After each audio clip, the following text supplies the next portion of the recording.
ഞാൻ ഒരു ദുരനുഭവം നിങ്ങളോട് ഷെയർ ചെയ്യാൻ വേണ്ടിയാണ് ഞാൻ ഈ വീഡിയോ ആയിട്ട് വന്നിരിക്കുന്നത്. ഞാനിപ്പോൾ യൂണിവേഴ്സിറ്റിക്കകത്താണ് നിൽക്കുന്നത്. തിരുവനന്തപുരം യൂണിവേഴ്സിറ്റി ക്യാമ്പസാണിത്. അതിനകത്താണ് നിൽക്കുന്നത്. ഒരു മൂലയ്ക്ക് വലിയ ക്യാമ്പസാണ്. ഒരുപാട് നടന്ന് കാണാനുണ്ട്. അതിനകത്ത് വീഡിയോ എടുക്കാമോ എന്നൊന്നും എനിക്കറിഞ്ഞൂടാ. പക്ഷെ ഞാൻ ഒന്ന് ചുറ്റി വളഞ്ഞ് നിങ്ങൾക്ക് കാണിച്ചു തരാം. ഉണ്ടോ? ഇത് യൂണിവേഴ്സിറ്റി ബിൽഡിങ്ങിൻ്റെ സൈഡ് വശമാണ്. ഫ്രണ്ട് വശം അങ്ങ് അപ്പുറത്താണ്. പിന്നെ ഈ ബാക്കിൽ നിന്ന് താഴോട്ട് പോയി കഴിഞ്ഞാൽ ആ സൈഡിൽ കൂടെ താഴോട്ട് പോയാൽ ക്യാൻറ്റീനിലൊക്കെ പോവാം. പിന്നെ ഇതിൻ്റെ ബാക്ക് സൈഡിലൊക്കെ പോവാം. ഇത്ര സ്ഥലങ്ങളിലൊക്കെ പോവാം. ഞാൻ ഇതൊന്നും കാണിക്കാനല്ല വീഡിയോ എടുത്തത്. അപ്പം ഞാൻ പറയാൻ പോകുന്ന സംഭവം പറയാം. അതായത് കേരളം വ്ലോഗ് ചെയ്യാൻ പറ്റിയ സ്റ്റേറ്റാണോ എന്ന് ചോദിച്ചാൽ അല്ല എന്നെനിക്ക് പറയേണ്ടി വരും. സംഭവം എന്ന് പറഞ്ഞാൽ കുറേ സദാചാരവാദികളുണ്ട്. എന്തെങ്കിലും ഒരു സംഭവമായിട്ട് നമ്മൾ പോകണമെങ്കിൽ അവർക്ക് ഇഷ്ടപ്പെട്ടില്ലെന്നുണ്ടെങ്കിൽ ഉടനെ കുത്തിപ്പൊക്കി വിഷയം ഉണ്ടാക്കും. എനിക്കുണ്ടായ ഒരു ദുരനുഭവം പറഞ്ഞുതരാം. തിരുവനന്തപുരം കിഴക്കേക്കോട്ട നോർത്ത് ബസ് സ്റ്റാൻഡിൻ്റെ പുറകിൽ ഒരു ലേഡി, ലോട്ടറി വിൽക്കുന്ന ഒരു ലേഡിയുണ്ട്. അവരുടെ പേരൊന്നും ഞാൻ വെളിവിടുന്നില്ല. അവർ ഒരിക്കൽ ഞാൻ വ്ളോഗ് ചെയ്തുകൊണ്ടിരുന്നപ്പോൾ, എൻ്റെ വ്ളോഗൊന്നും അത്ര കിടിലം വ്ളോഗാണെന്നൊന്നും ഞാൻ പറയുന്നില്ല. പിന്നെ എൻ്റെ ഒരു എൻ്റർടൈൻമെൻറ്റിന് വേണ്ടി ഞാൻ ചെയ്യുന്നതാണ്. അതുകൊണ്ട് ഞാൻ വലിയ കണ്ടൻറ്റൊന്നും നോക്കിയൊന്നുമല്ല വീഡിയോ ചെയ്യുന്നത്. അവരൊരു ദിവസം ഞാനിങ്ങനെ വീഡിയോ ചെയ്തുകൊണ്ടിരുന്ന സമയത്ത് അവർ പെട്ടെന്ന് എന്നെ തടഞ്ഞു നിർത്തിയിട്ട് നീ എന്തിനാ ലേഡീസിൻ്റെ വീഡിയോ എടുക്കുന്ന എന്നൊക്കെ ചോദിച്ച്. എൻ്റെ ഈ വീഡിയോ കാണുന്ന എല്ലാവർക്കും എൻ്റെ ചാനലിൽ കയറി നോക്കാം. ഞാൻ ഏതെങ്കിലും വ്യക്തികളെ ടാർഗറ്റ് ചെയ്തൊരു വീഡിയോ എടുത്തിട്ടുണ്ടെങ്കിൽ നിങ്ങൾക്ക് പരിശോധിക്കാം, ചൂണ്ടിക്കാണിക്കാം. അതിന് എന്ത് ശിക്ഷ കിട്ടിയാലും ഞാൻ വാങ്ങാൻ തയ്യാറാണ്. ഞാൻ പെട്ടെന്നങ്ങ് ഞെട്ടിപ്പോയി. അപ്പോൾ ഈസ്റ്റ് റൂട്ടിൽ ഇങ്ങനെ ഒരു, അതായത് സംഭവം എന്ന് പറഞ്ഞാൽ ഈ ഹെഡ്സെറ്റൊക്കെ വെച്ച് പാട്ട് കേട്ടുകൊണ്ട് നടക്കുന്ന ഒരു വ്യക്തി ഉണ്ടായിരുന്നു. അപ്പോൾ പുള്ളിയെ കണ്ടപ്പോൾ എനിക്ക് ഒരു കൗതുകം തോന്നി. അങ്ങനെ ഞാൻ പുള്ളിയുടെ വീഡിയോ എടുത്തിട്ട് ഞാൻ എന്ത് ചെയ്തു, അത് അപ്ലോഡ് ചെയ്യാമെന്ന് വിചാരിച്ച്, ഒരു റീലാക്കി അപ്ലോഡ് ചെയ്യാമെന്ന് വിചാരിച്ചു. കാര്യം നമുക്ക് പരിചയമുള്ള ഒരു KSRTC ഡ്രൈവറുണ്ട്, സുജി എന്ന് പറഞ്ഞാൽ. പുള്ളി ഇതേപോലെ ഒരു ദിവസം വീഡിയോ ഇട്ടേക്കുന്നത് ഞാൻ കണ്ടായിരുന്നു. അപ്പോൾ അങ്ങനെ കണ്ട സമയത്ത് ഞാൻ ആ പുള്ളിയുടെ വീഡിയോ എടുക്കണമെന്ന് എൻ്റെ മനസ്സിൽ തോന്നി. അങ്ങനെ വീഡിയോ എടുക്കാൻ വേണ്ടി ഞാൻ ശ്രമിച്ചതാണ്. അപ്പോൾ ഈ ലേഡി പെട്ടെന്ന് പ്രതികരിച്ച് ആൾ കൂടി, ഒരുപാട് പേര് കൂടി എന്നെ അടിക്കാനൊക്കെ അവർ കൈ ഓങ്ങി. ഒരുപാട് ദുരനുഭവങ്ങൾ എനിക്കുണ്ടായി. ഞാൻ തളർന്നൊന്നുമില്ല. ഞാൻ എൻ്റെ ഫോൺ, എൻ്റെ A37 എൻ്റെ ഇരുന്ന വ്ളോഗ് ചെയ്യുന്ന ഫോൺ. ഇപ്പോൾ അതിൽ ചെയ്യുന്നില്ല, കാര്യം ആ ഫോൺ കംപ്ലൈൻ്റ് ആണ്. A37 ഫോണാണ്. ഞാൻ പതറിയില്ല. കാര്യമൊന്നും, ഞാൻ പതറിയിരുന്നെങ്കിൽ എനിക്ക് അടിയും കിട്ടുമായിരുന്നു. ഞാൻ നാണം കെട്ടനെ പിറ്റേന്ന് ചാനലിൽ വരുമായിരുന്നു, ജയിലിൽ പോകുമായിരുന്നു. എല്ലാ സംഭവങ്ങളും എൻ്റെ നേരെ ഉണ്ടാവുമായിരുന്നു. ഞാൻ പതറിയില്ല, ഞാൻ പിടിച്ചു നിന്നു. ഞാൻ ഒറ്റയ്ക്കാണ്, എന്നെ സഹായിക്കാനായിട്ട് ആരും മുന്നോട്ട് വന്നില്ല. ഞാൻ എന്ത് ചെയ്തു, പെട്ടെന്ന് തന്നെ ഞാൻ തൊട്ടപ്പുറത്തുള്ളൊരു പോലീസിൻ്റെ എയ്ഡ് പോസ്റ്റിൽ ചെന്ന് ഈ കാര്യം പറഞ്ഞു. ഇവർ പ്രശ്നം ഉണ്ടാക്കിയപ്പോൾ ആളെ കൂടിയ സമയത്ത് ഇവർ പറഞ്ഞതെന്ന് പറഞ്ഞു കഴിഞ്ഞാൽ ലേഡീസിൻ്റെ വീഡിയോ എടുക്കുന്നു, ഇതാണ്. എന്നിട്ട് ആണുങ്ങളെല്ലാം കൂടി, എന്നിട്ട് തൊട്ട് ബാക്കിലുള്ള കടക്കാരൊക്കെ വന്നിട്ട് ഒരു ലേഡിയല്ലേ അവരോട് നീ എന്തിനാണ് ദേഷ്യപ്പെട്ട് സംസാരിക്കുന്നത് എന്ന് വെച്ചാൽ അവരെ സൈഡായി. കാര്യം ഇതൊരു അമ്മച്ചിയാണ് സംഭവം. ഈ അമ്മച്ചി ഈ ലോട്ടറി വിറ്റ് ജീവിക്കുന്നത് മാത്രമല്ല, കുഴിത്തിരിമ്പും കുശുമ്പും അസൂയയൊക്കെ ഇങ്ങനെ കുത്തിയിളക്കി വിടുന്ന ഒരു ലേഡിയാണെന്ന് എനിക്ക് മനസ്സിലായി. അവരൊരു ഈഗോ ക്ലാഷ് വർക്കൗട്ട് ചെയ്തു. അവർ എൻ്റെ നേരെ അത് പ്രവർത്തിപ്പിച്ചു. അപ്പം ഞാൻ ചോദിച്ചു, ഞാൻ ലേഡിയുടെ എന്താണ് പറഞ്ഞത്, നിങ്ങൾക്ക് എന്തെങ്കിലും തെളിവുണ്ടോ? ഞാൻ അവരെന്തെങ്കിലും തെറി വിളിക്കുകയോ എന്തെങ്കിലും ചെയ്യുകയോ എന്തെങ്കിലും ചെയ്തിട്ടുണ്ടോ? ഇല്ലല്ലോ. ഞാൻ ഇവർ പറയുന്ന ആരോപണം തെളിയിക്കാൻ തയ്യാറാണ്. എൻ്റെ ഫോൺ ഇതാ, നിങ്ങൾക്ക് ആർക്ക് വേണോ പരിശോധിക്കാം. കാര്യം എൻ്റെ ആ സമയത്ത് ആ ഒരൊറ്റ ഫോണേ ഉണ്ടായിരുന്നുള്ളൂ. അപ്പോൾ എനിക്ക് വേറെ ഇവരെ സംസാരിക്കുന്നതെന്ന് വീഡിയോ എടുക്കാൻ പറ്റിയില്ല. കാര്യം ആ ഫോൺ പരിശോധിക്കാൻ വേണ്ടി അവരെ കയ്യിൽ കൊടുക്കാൻ വേണ്ടി തയ്യാറായിട്ട് നിൽക്കുകയാണ്. എന്നിട്ടും വേണമെങ്കിൽ വീഡിയോ എടുക്കാമായിരുന്നു. പക്ഷേ ഞാൻ അതിനുള്ള മാനസികാവസ്ഥയല്ല. ഞാൻ ഫുള്ള് ഡൗൺ ആയിപ്പോയി. എന്നിട്ട് വീണ്ടും റിക്കവറായി ഞാൻ സംസാരിക്കുകയാണ് അവർ ഫോൺ പരിശോധിക്കാൻ എന്താറില്ല. അവർ ആരോപണത്തിൽ ഉറച്ചിരിക്കുന്നു എന്ന് എനിക്ക് മനസ്സിലായി. അങ്ങനെ ഞാൻ അവിടെ നിന്ന് സംസാരിച്ച് നിന്ന അനുസരിച്ച് ബാക്കിലെ ഒരു കടയിൽ നിന്ന ഒരു കാക്ക, ഭീമാപള്ളിയിൽ നിന്ന് അവിടെ വന്ന് ജോലി ചെയ്യുന്ന ഒരു മുസ്ലിം കാക്ക, പുള്ളി കുറച്ച് മനസാക്ഷിയോടെ എൻ്റെ അടുത്ത് പെരുമാറി. പുള്ളി പറഞ്ഞു, മോനെ നീ പോ എന്നും പറഞ്ഞുകൊണ്ട് എന്നെ പറഞ്ഞങ്ങോട്ട്. ആൾക്കാരെല്ലാം നോക്കി ഞാൻ നാണം കിട്ടുമെന്ന് എനിക്ക് മനസ്സിലായി. ഞാൻ ഉടനെ തന്നെ എനിക്ക് വേണമെങ്കിൽ ഞാൻ അഡ്വക്കേറ്റിൻ്റെ കൂടെ വർക്ക് ചെയ്തിരുന്നതാണ്. എനിക്ക് വേണമെങ്കിൽ അവരെ പേരിൽ ഒരു ഡിഫമേഷൻ കേസ് ഫയൽ ചെയ്യാവുന്നതേ ഉള്ളൂ. കാര്യം എന്ന് പറഞ്ഞാൽ ഇവർ പബ്ലിക്കിൽ വന്നതും കൊണ്ട് എന്നെ അപമാനിച്ചതാണ്. കാര്യം ഇവർ പറയുന്ന ആരോപണം തെളിയിക്കാൻ ഇവർക്ക് പറ്റിയിട്ടില്ല.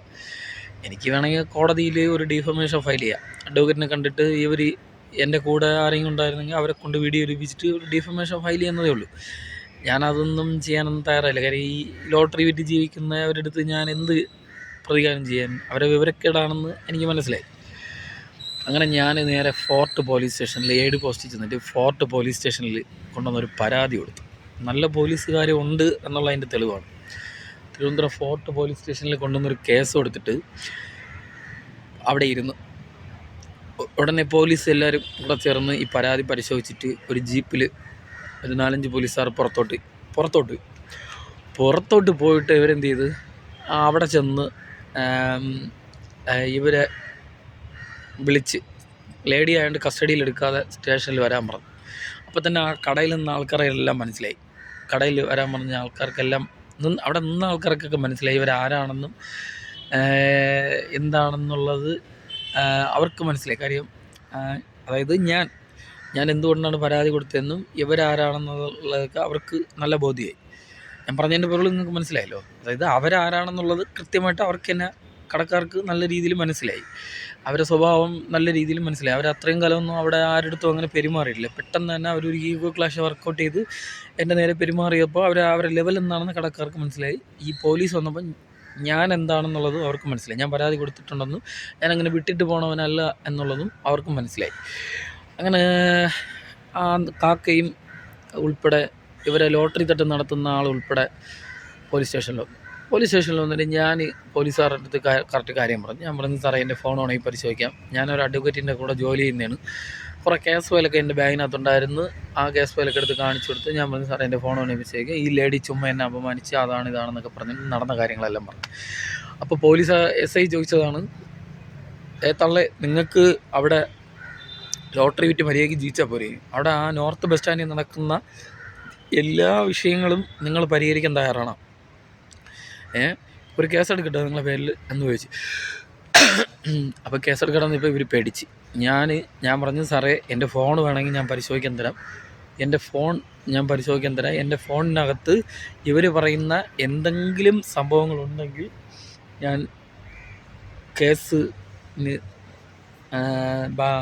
കേസിന് വിധേയനാവാൻ എനിക്ക് സമ്മതമാണ്. ഇല്ലെന്നുണ്ടെങ്കിൽ ഇവരെ പേര് കേസെടുക്കണം, മാനനഷ്ടത്തിന് കേസെടുക്കണമെന്ന്. അങ്ങനെ പോലീസ് എല്ലാവരും കൂടെ ചേർന്ന് ഒരു അരമണിക്കൂർ ഇവരുടെ അടുത്ത് സംസാരിച്ചിട്ട് ഇവരെ നല്ല രീതിയിൽ വിരട്ടി അവർക്ക് സംഭവം കാര്യം ബോധ്യപ്പെടുത്തി കൊടുത്തു.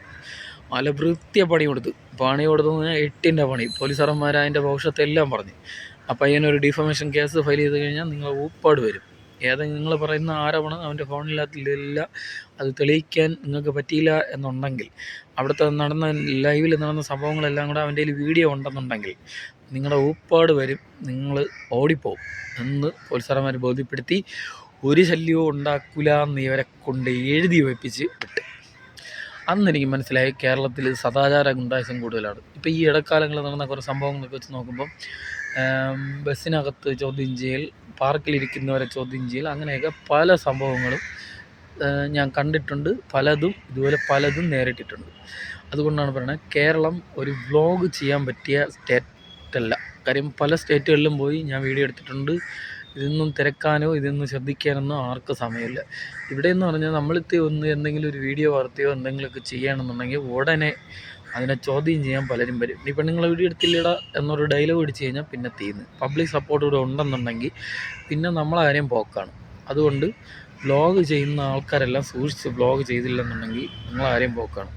നമ്മളിപ്പോൾ എവിടെയെങ്കിലും ചെന്ന് കഴിഞ്ഞാൽ ഒരു വീഡിയോ എടുത്തുകൊണ്ടിരിക്കുകയാണെങ്കിൽ കണ്ടിന്യൂ ആയിട്ട് ഒരാളുടെ നേർക്ക് വീഡിയോ പിടിക്കുന്നത് അത് തെറ്റായിട്ടുള്ള സംഭവമാണ്. കണ്ടിന്യൂ ആയിട്ട് നമ്മളിപ്പം ആരെ നേരെയും മൊബൈൽ ഓണാക്കി പിടിക്കാൻ പാടില്ല, അത് റോങ് ആണ്. പക്ഷേ നമ്മളിപ്പോൾ ഒരു സ്ഥലത്ത് നിന്ന്, ഇപ്പോൾ ഞാൻ ചെന്ന് ഒരു സ്ഥലത്ത് നിന്ന് വീഡിയോ എടുക്കുകയാണ്. വ്ലോഗ് ചെയ്യുന്ന സമയത്ത് നമ്മൾ കറക്കി തിരിച്ച് ഒക്കെ വീഡിയോ എടുക്കുന്ന സമയത്ത് അത് ചോദ്യം ചെയ്യുന്ന ആർക്കും അധികാരമൊന്നുമില്ല. അതാണ് സംഭവം. അത് ചോദ്യം ചെയ്യാനൊന്നും ആർക്കും അധികാരമില്ല. നമുക്ക് ആൾക്ക് വീഡിയോ എടുക്കാവുന്നതേ ഉള്ളൂ. ഇപ്പം യൂട്യൂബ് ചാനലിൽ ലൈസൻസ് അങ്ങനെയുള്ള സംഭവങ്ങളൊന്നുമില്ല. നമ്മൾ വീഡിയോ എടുക്കുമ്പം നമുക്ക് പറ്റിയ നമുക്ക് കൊള്ളാമെന്നുള്ള വീഡിയോ ഒക്കെയാണ് നമ്മൾ അപ്ലോഡ് ചെയ്ത് വിടുന്നത്. അപ്പോൾ ഇതിനെയൊക്കെ സദാചാരപരമായിട്ട് ചോദ്യം ചെയ്യാൻ കുറേ ആൾക്കാരുണ്ട്. അപ്പോൾ അതാണ് ഞാനിപ്പോൾ എനിക്കുണ്ടായ അനുഭവത്തിനെ കുറിച്ച് പറയാം. നിങ്ങൾക്ക് എന്തെങ്കിലും ഇതുപോലൊരു അനുഭവം ഉണ്ടെങ്കിൽ എൻ്റെ വീഡിയോയുടെ താഴെ നിങ്ങൾക്ക് കമൻ്റായിട്ട് രേഖപ്പെടുത്താം. എനിക്ക് ഒരുപാട് അനുഭവം ഉണ്ടായിട്ടുണ്ട്. അത് പല സ്ഥലങ്ങളിലാണ്. അതൊന്നും ഞാൻ വലുതായിട്ട് മൈൻഡ് ചെയ്യാറില്ല. അതിൽ ഇഷ്യൂ ആയതെന്ന് പറഞ്ഞാൽ ഈ സംഭവമാണ് എനിക്ക് ഇഷ്യൂ ആയത്. അത് നല്ല രീതിയിൽ പ്രശ്നമാവുമായിരുന്നു. ഞാൻ അകത്ത് പോകേണ്ട കേസായിരുന്നു. പക്ഷേ ഞാൻ നല്ല രീതിയിൽ പ്രതികരിച്ച് നിന്നത് കൊണ്ട് ഞാൻ രക്ഷപ്പെട്ടു. ഇല്ല എന്നുണ്ടെങ്കിൽ കൃത്യമായി ഞാൻ ഫോർട്ട് പോലീസിൻ്റെ അടുത്ത് റിമൈൻഡ് ആയിരുന്നു. കാര്യം ആ സ്ത്രീയാണ് ആദ്യം പോലീസ് സ്റ്റേഷനിൽ പോയിരുന്നെങ്കിൽ എൻ്റെ കാര്യം അതോഗതിയാണ്. കാര്യം എന്ന് പറഞ്ഞാൽ ഈ പരിസരത്ത് നിന്ന ആൾക്കാരെല്ലാം കൂടെ പലതും പറഞ്ഞ് മനസ്സിലാക്കി കൊടുത്ത് എന്നെ ചട്ടിക്കത്താക്കിയനായിരുന്നു. നടന്ന സംഭവം കറക്റ്റായിട്ട് ഞാൻ ചെന്ന് പറഞ്ഞതുകൊണ്ട് പോലീസിന് കാര്യം മനസ്സിലായി, ഉചിതമായ നടപടിയെടുത്തു. അതുകൊണ്ട് വീഡിയോ ചെയ്യുന്ന ആൾക്കാരെ മനസ്സിലാക്കേണ്ട ഒരു കാര്യം, പബ്ലിക്കിന് ശ്രദ്ധിക്കില്ല. നിങ്ങൾ മാന്യമായാണ് വീഡിയോ ചെയ്യുന്നുണ്ടെങ്കിൽ നിങ്ങൾക്ക് എവിടെ വേണോ വീഡിയോ ചെയ്യാം. നല്ല വീഡിയോകൾ ചെയ്യാനാണ് നിങ്ങൾ വന്നതെങ്കിൽ, നിങ്ങളുടെ ഉദ്ദേശം നല്ലതാണെങ്കിൽ നിങ്ങൾക്ക് മാന്യമായി എവിടെ നിന്നാണോ വീഡിയോ ചെയ്യാം. ആർക്കും ഡിസ്റ്റർബ് ഇല്ലാതെ നല്ല രീതിയിൽ വീഡിയോ ചെയ്യാം. ഒരു വ്യക്തിയെ ടാർഗറ്റ് ചെയ്ത് ഒന്നും വീഡിയോ ചെയ്യാൻ പാടില്ല എന്ന് നിയമമുണ്ട്. അത് പാലിക്കുക. അല്ലാതെ ആരെയും അനുവാദമൊന്നും വേണ്ട. ഒരു വീഡിയോ ചെയ്യാൻ വേണ്ടി ആരുടെയും അനുവാദമൊന്നും വേണ്ട. സ്വാഭാവികമായിട്ട് നമുക്ക് എവിടെ നിന്നാണോ വീഡിയോ ചെയ്യാം. അപ്പോൾ ശരി, എനിക്ക് ഇത്രേ പറയുള്ളൂ. ടാറ്റ. ഞാൻ ഇവിടുന്ന് അങ്ങോട്ടേക്ക് മാറിയെന്ന് പറഞ്ഞാൽ നടന്നു വന്ന പുള്ളിയുടെ സ്കൂട്ടറാണ് എന്നാണ് കരുതിയത്. അതുകൊണ്ടാണ് ചേച്ചി മാറിയത്.